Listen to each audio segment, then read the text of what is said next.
your honorable sensei, and across from me, the vicious scumbag. And together we are Longturnlarry podcast. And today we got a spacecraft. It's the Seriema.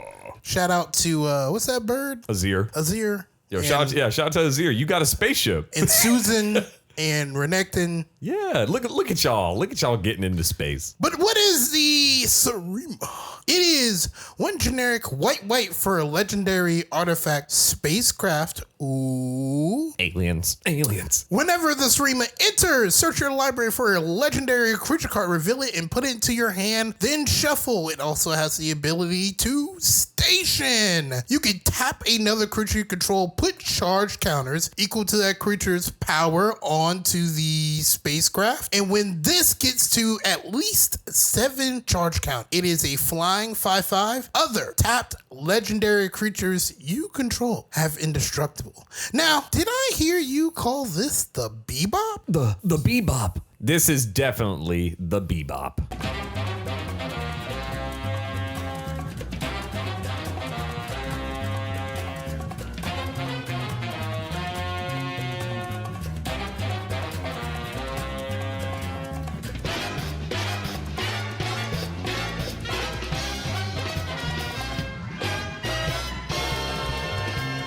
We were talking, and the Honorable and me are very big anime fans, and the series Cowboy Bebop comes to mind because we have 2 of their crew that are going to help us with the Seriema. Now, it looks like Spike is off on a mission, and Jet Black is helping Spike, and Faye, she's doing whatever the fuck Faye does. She's dead.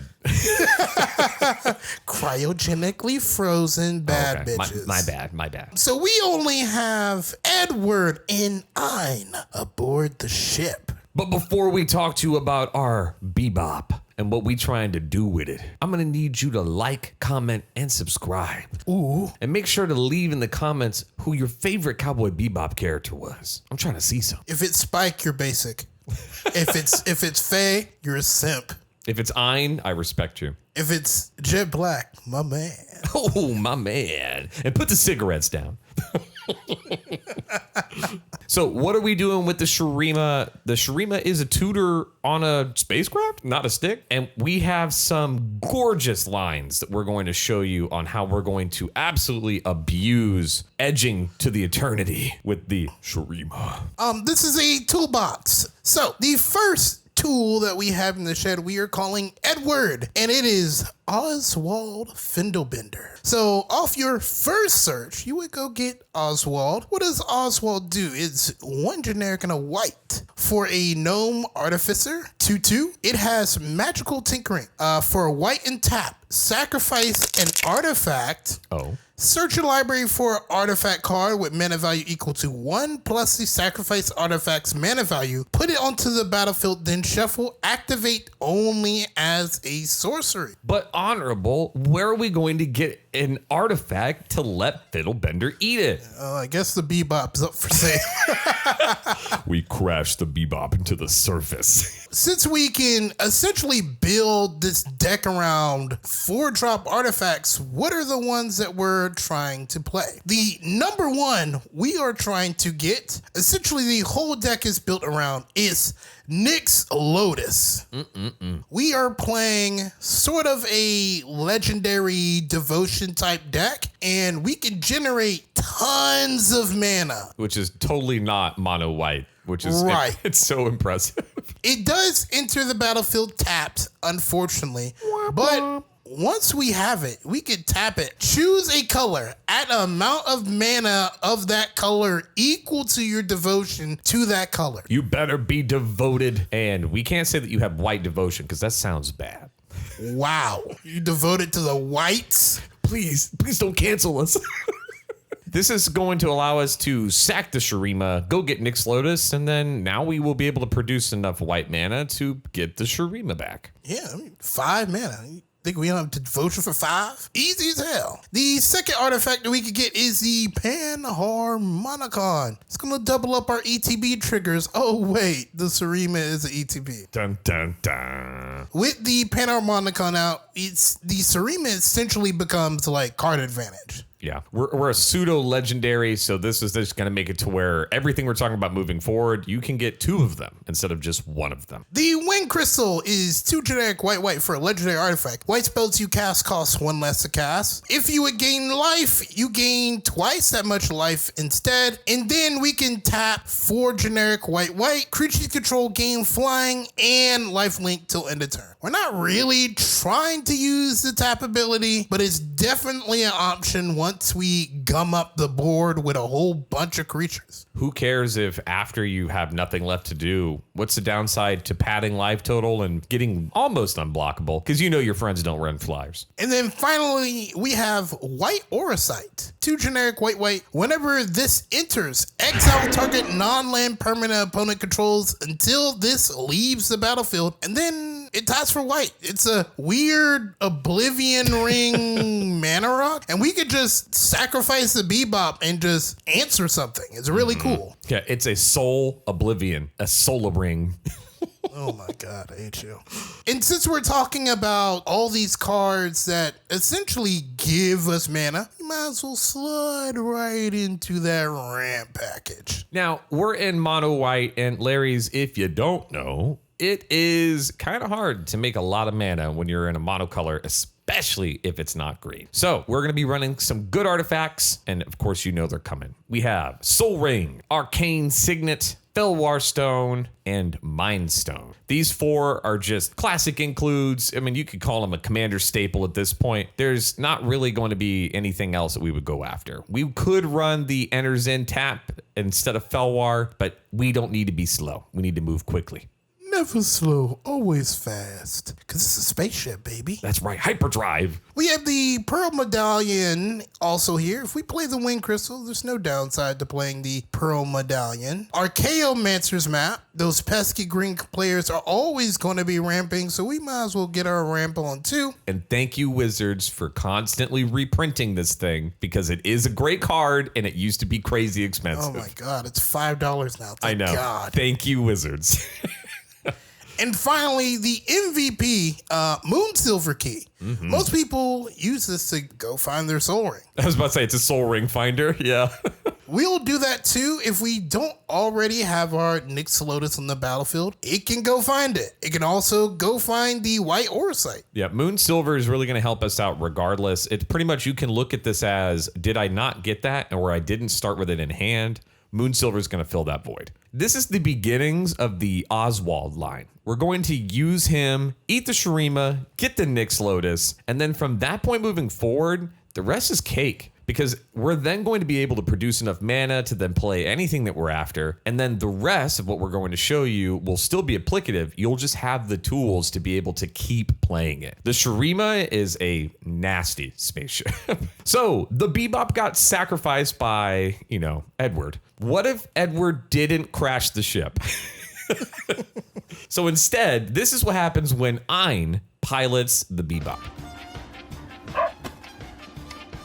And he is canonically smart enough to pilot the Bebop. I know, such good dog. Such good dog. So we have the same beginnings. So we're going to get the Seriema out. And now that we have the Seriema, what do we get instead of good old Oswald? We get Philia Exuberant Shepherd. If you're unfamiliar with this card, Magic gave us a legendary corgi. For a generic and a white, you get a 2/2 legendary creature dog with flash. Philia Exuberant Shepherd states that when it attacks, exile up to one other target non-land permanent. At the beginning of the next end step, return that card to the battlefield under its owner's control. If it entered under your control, put a +1/+1 counter on the dog. So the dog gets big, but the dog, when it attacks, gets 2 flicker something. Well, Larry, as you can see where this is going, what are we flickering? The old Bebop. So Ein just did a loop-de-loop in hyperdrive, and because of that, we get to go get something else. So it's not going to be following the pan route. This dog is very keen on apparently keeping the peace. So it goes and finds a monk. Not any monk, but the rune-tailed Kitsune Ascendant. For 2 generic and a white, you get a 2/2 legendary Fox Monk, which is a great combo. And it states if you have 30 or more life, you may flip the rune-tailed card. If you haven't seen one of these are some oldies, but they're very cool. Old as hell.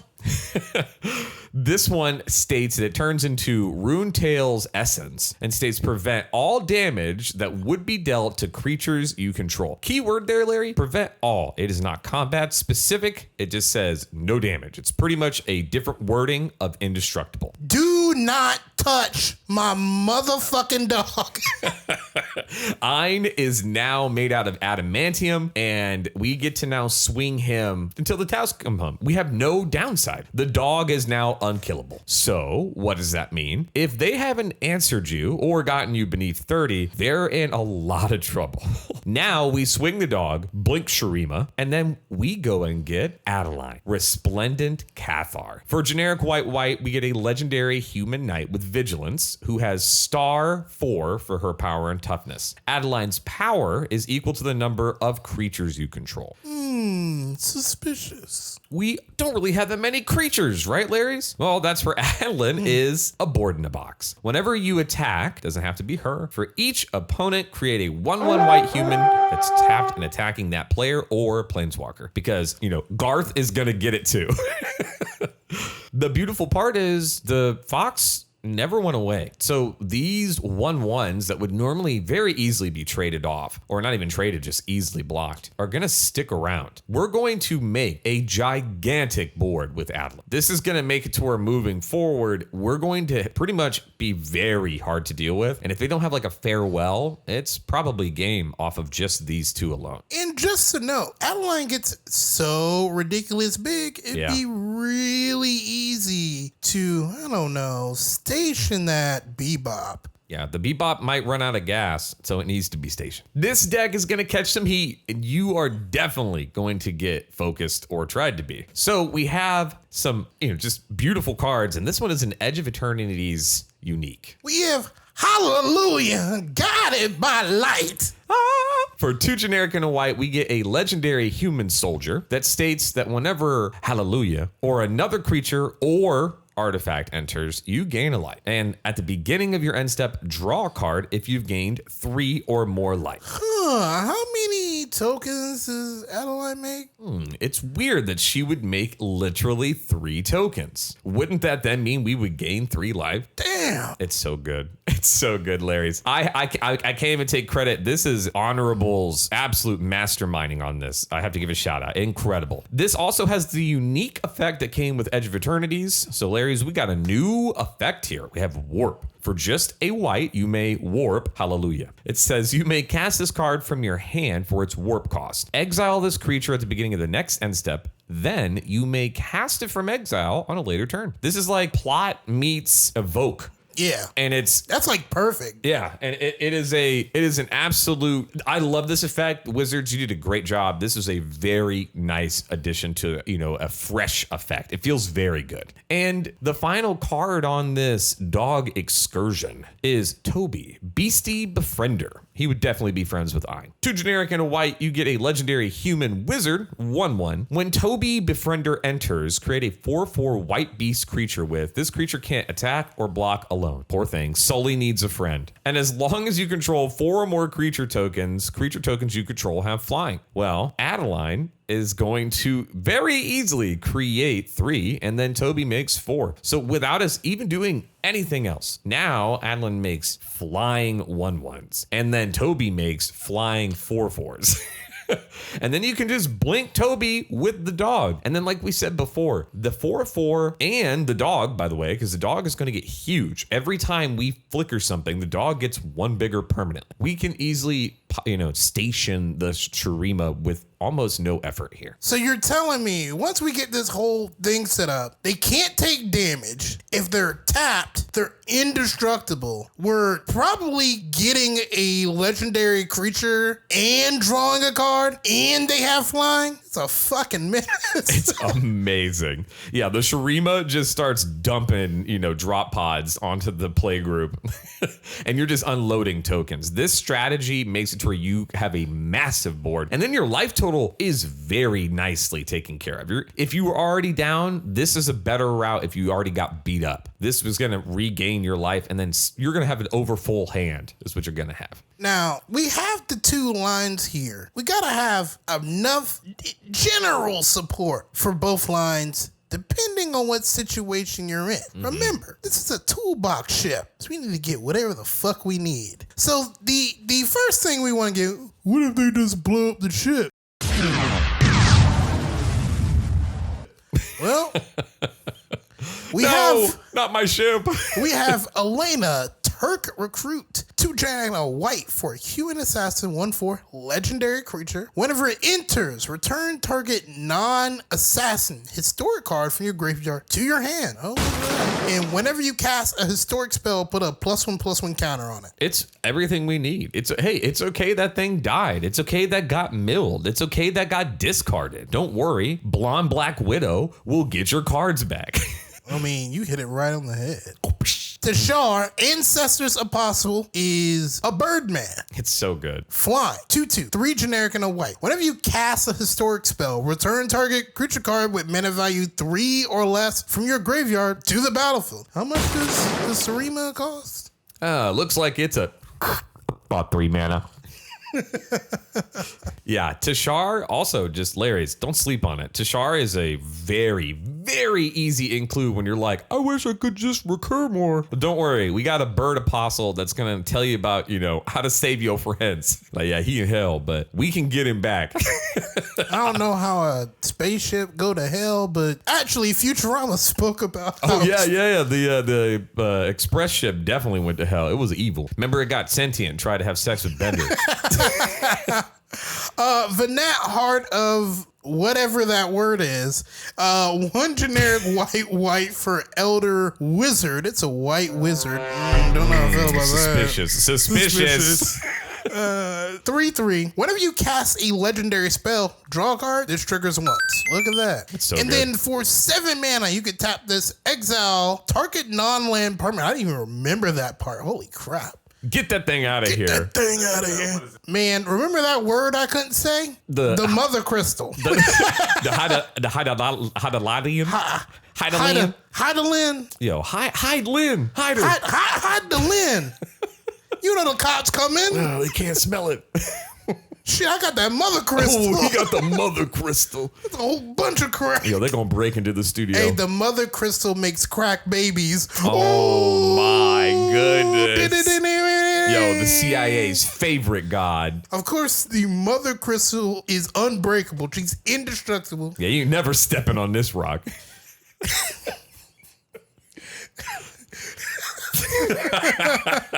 I can't breathe.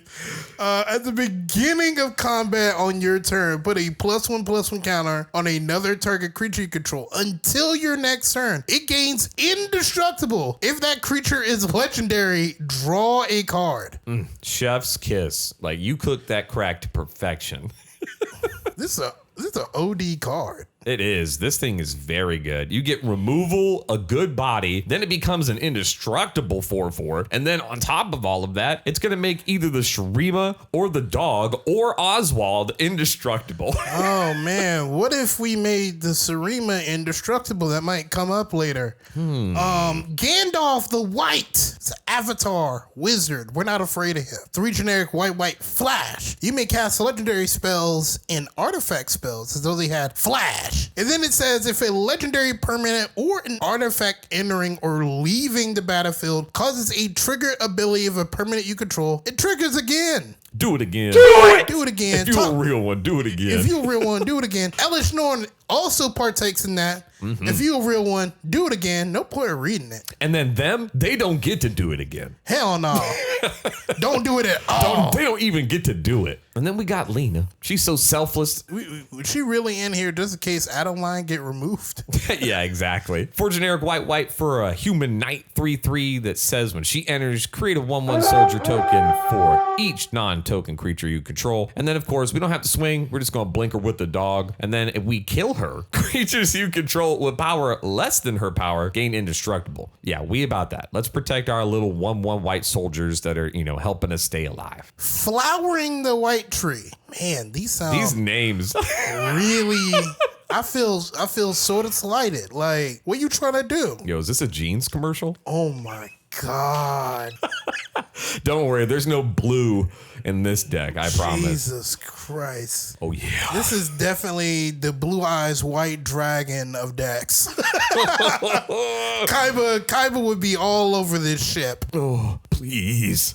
So Flowering the White Tree, white, legendary enchantment. Legendary creatures you control get +2/+1 and have ward 1. Non-legendary creatures you control get +1/+1. I can't get it out of my head.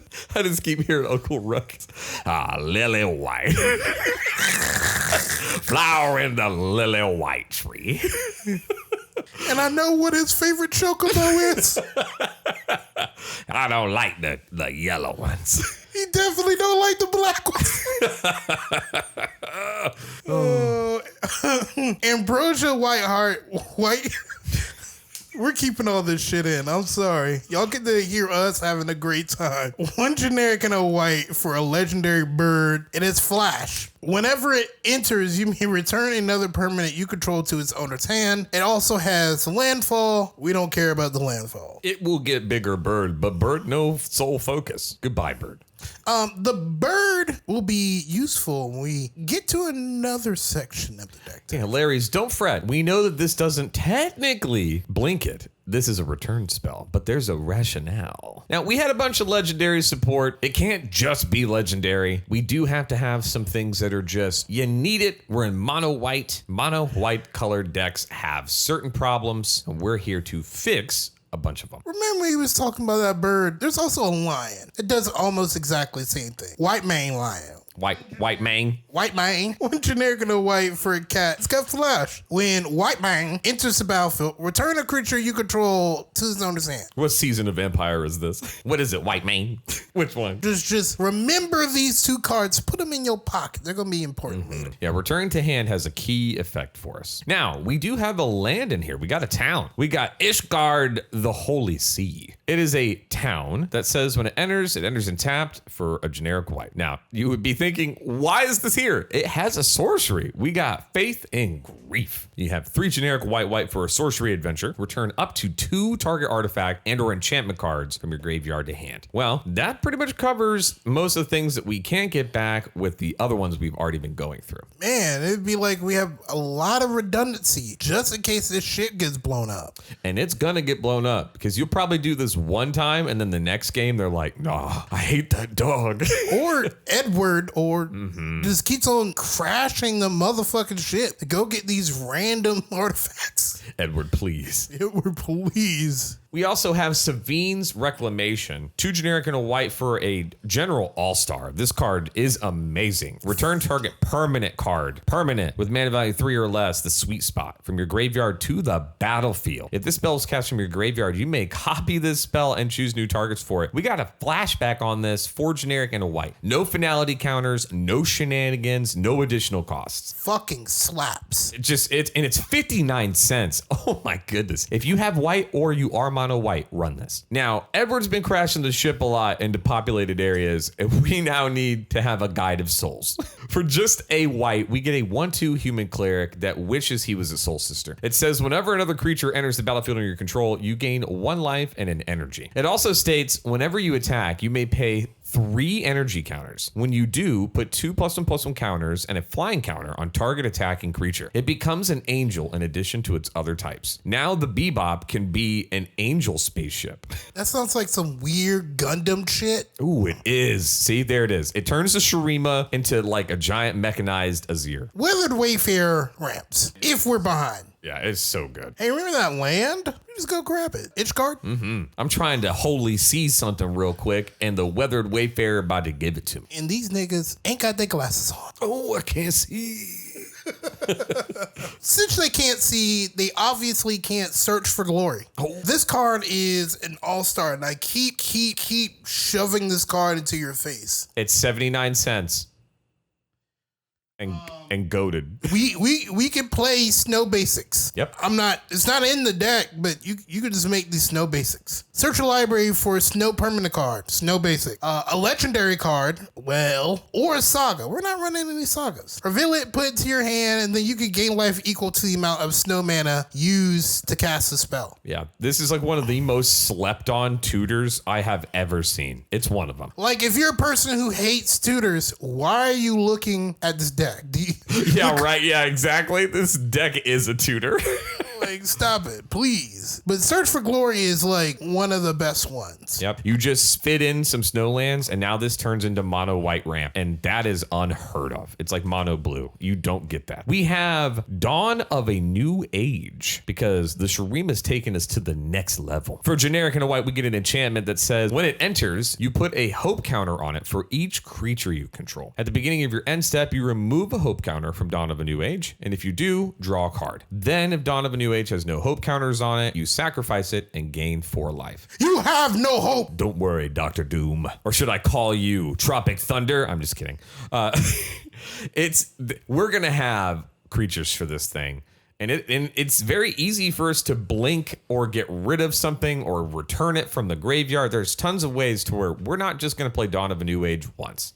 We could easily play it 1 or 2 times. I mean, sometimes we only going to play it once, and it's going to be... It's going to have like 10 hope counters on it. It's going to be there for the rest of the game. For the rest of the absolute game. In the same vein of, gaining life, remember, when we have creatures enter, we're gaining. We have Evangel of the Heliod. This is a devotion must-have for white. 4 generic white for a 1/3 human clerk that states whenever they enter the battlefield, put a number of 1/1 white soldiers equal to your devotion to white. And it doesn't have any pesky cast stuff, and it doesn't have any limitations. We blink this thing once or twice with at least just, for example, it gives you 2 devotion, the Seriema gives you 2 devotion, and we'll just say you had the dog. That is 5 devotion, and you can blink this easily. That's 10 soldiers without anything. Incredible. Devotion to white. Be devoted. Australia Reclaimer, we're just gonna beat you over the head. I'm afraid our commander might die. So we're playing this angel. 3 generic and a white for a flying angel warrior. When this creature enters, return target non-creature, non-land permanent with mana value X or less from your graveyard to the battlefield, where X is the amount of mana spent to cast this creature. It also has warp to generic and a white. So it can go get our Seriema when we warp it in. And then later, let's say Nyx Lotus gets blown up, can go get our Nyx Lotus. And remember, Larry's warp is technically cast, so it's going to still see us casting it, so we'll be paying it for the full 5. Finally, we had to play Teleportation Circle. I mean, how else do they get beamed back up to the ship? You're good. Beam me up, Scotty, and then we can send you back down on another mission. Fuck, nigga. Please, I just need to use the bathroom. No, you've got to go to another planet.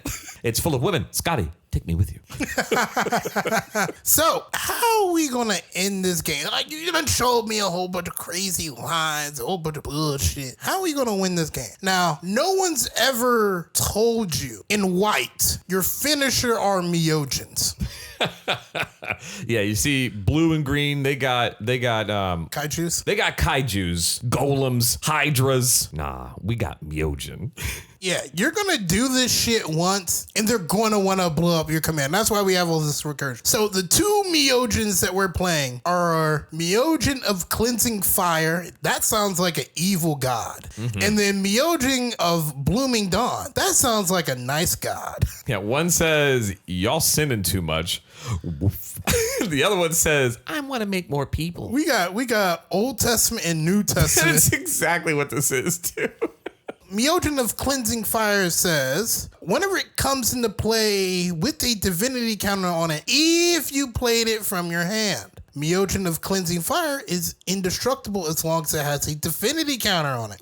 Remove a divinity counter from Myojin of Cleansing Fire. Destroy each creature. So good. It is so good. But Larry's, when you blink Myojin, it won't get its divinity counter back. Remember that cat and that bird? That's what they're here for. Once we have any of our ETB doublers, if we have Lionheart, he can blink himself and a Myojin and put it back to our hand. Ambrosia can only blink others. So if we put Ambrosia out, we can blink both of them and put them back into our hand. And then we can play them and then blink Ambrosia, which will put them back in. We can essentially rinse and repeat once we have enough mana to cast C2. And if we have the Nyxolotus, and our devotion to white is anything more than 2, we're easily casting these Myojin. So don't think about these effects being sorcery speed. These are instant speed effects. We can remove these counters whenever we want. Remember what our Bebop does, a little Seriema, when it's at 7?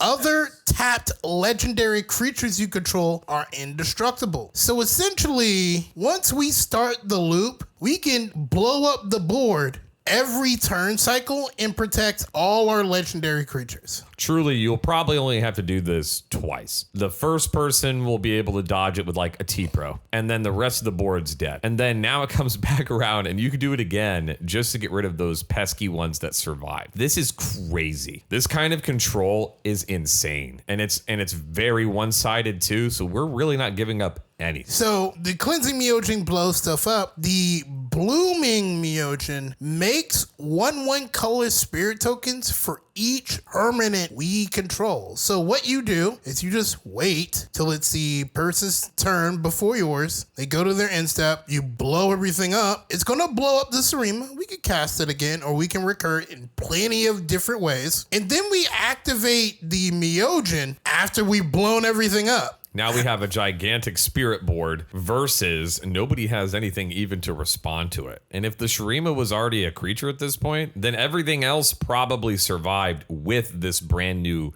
spirit board. Ooh, looking like a Ouija that they told you to put down. This board is full of spirits. Jesus. The same vein, but not nearly as strong, we have everyone's favorite Grand Cenobite. We have the OG Elish Norn. We're rocking both Elishes in here. They have their own unique benefits. The 7-drop 4/7 Vigilance Queen is mainly here because we make tokens, and we're gonna easily give them 2/2. So all of those little 1/1s turn into 3/3s, and that itself is a very easy way to kill people. The other part that's just so wonderful about her is she's oppressive. Oh my goodness, mono white. These are not good lines.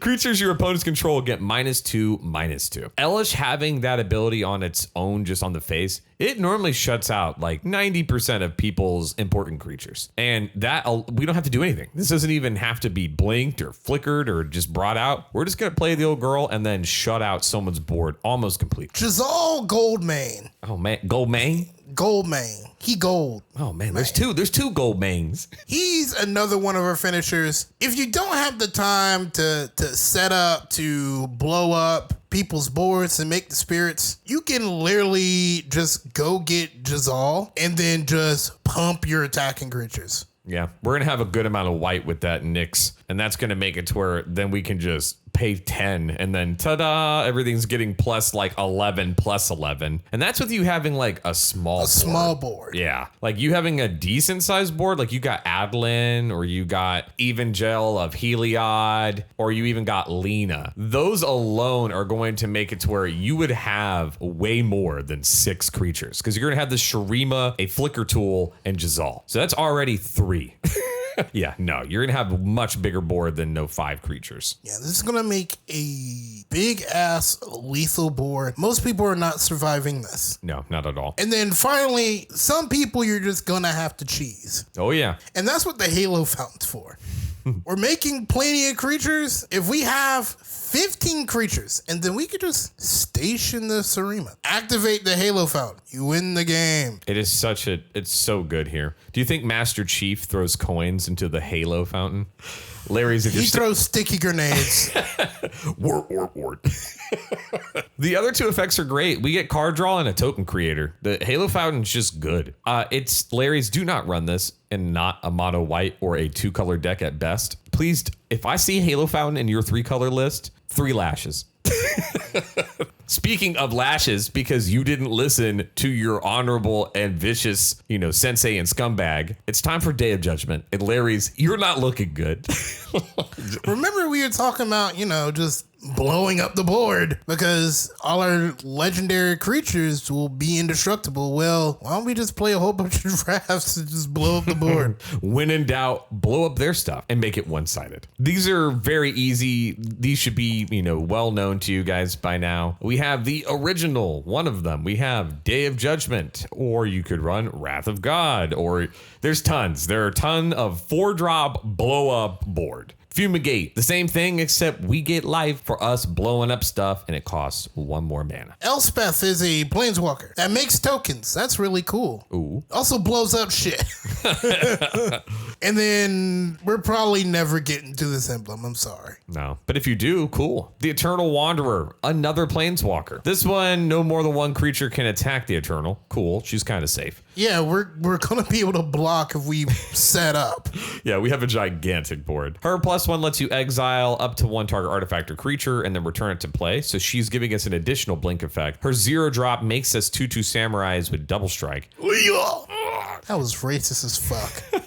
I'll delete that shit. Never. And then her -4. This one we're not as big of a fan of. This is more of a last resort. This one states that each player chooses a creature that player controls. Each player sacrifices all creatures other than that not chosen this way. We don't like the sack trigger, but we like everything else that they're doing, and an added board wipe in an event that we're already behind. Like, for example, they farewelled us, then cool. Then we can use Eternal to pretty much be like, I don't care about your board. You get to choose one. Pick your friends wisely. You have to choose one of the children that dies. Which one's your favorite? Pick now. The other one lives, and the other one has to know before it goes to the graveyard that it wasn't good enough. Oh no. I knew he preferred me. Undo Inversion is attached to a land, so we play it. And it's just destroy all non-lands. Vanquishing the Horde is cheap. Blow up the board. Yeah, if you're not running Vanquish, 79-cent card can be played for just literally 2 white and blow up everything. Play it more. Super good. We have a couple of silver bullet effects. These are the ones that can be tutored up to, snipe that name. We have Skrelv, Defector Might. He's a bug. He's a bug. He protects stuff. He protect, he attack, but he also a might. No, he just protect. Yeah, he just protect. We don't want him to die. No. Daxos, sometimes we're going to need to pad our life total a bit. And if we board wipe while Daxos is out, all those 1/1s that aren't legendary, well, extra life. We'll take the extra life. And then Daxos got a gigantic butt. What? He be devoted. His toughness is equal to your devotion to white. That's a big ass. I'm just saying. Is he technically would he be a fat ass white boy? What? Yeah, he's a fat ass demigod. It's not a pog. He's not a pog. He's a fog. Fat ass white boy? Oh, fab. Fab? Yeah, he a fab. He's fabulous. Oh, Daxo, he's blessed by the sun. If nobody's ever come up with that, a fab is a fat ass white boy and he's fabulous because he's gay. Oh, we also have Taru. Sounds like a Pokemon. Go get him, Taru. Taru. For a generic and a white, we get a 0/3 Dwarf Advisor. Short ass. Whenever it enters, you draw a card and target opponent may draw a card. I don't know why they wouldn't, but they also get to draw. Then it has Scion's Secretary. Whenever an opponent draws a card, if it isn't that player's turn, shame on you, you filthy blue player, create a tap treasure token. This ability only triggers once each turn. We're cool. This is kind of like a weird Smothering Tithe that a Dwarf Advisor gave you. It's really for like those pesky blue players and their smothering ties. Not their smothering ties, their ristic studies and shit like that. You gonna pay for that? No. You're gonna pay for that? You gonna give me a treasure? You gonna give me a treasure? You gonna take this draw? You gonna take this L? Lowering the third path blows up artifacts and enchantments. Commander Sofia Dagure, Dagura. It enters the battlefield and it destroys one legendary permanent. So if somebody else has a kill on sight commander, we could just go get this and pop that bitch and then keep blinking it. I love targeted hatred. Oh, you want to show me that new deck? What's the commander? Oh, that looks like Urza? No. You get junk instead. I hope you're not over encumbered. I hope you like that junk in your trunk. Oh, what are you, Daxoth? Oh. We also have Mangara the Diplomat because we trying to stay civil. The Bebop landed and we making deals on planets. For a 3 generic and a white, you get a 2/4 human clerk that's got lifelink. He stays whenever an opponent attacks a creature. That's not right.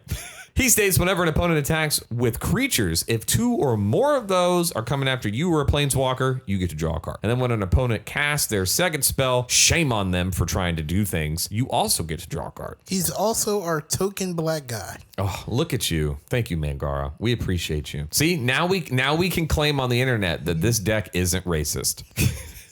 I have a black friend, is what this deck says, okay?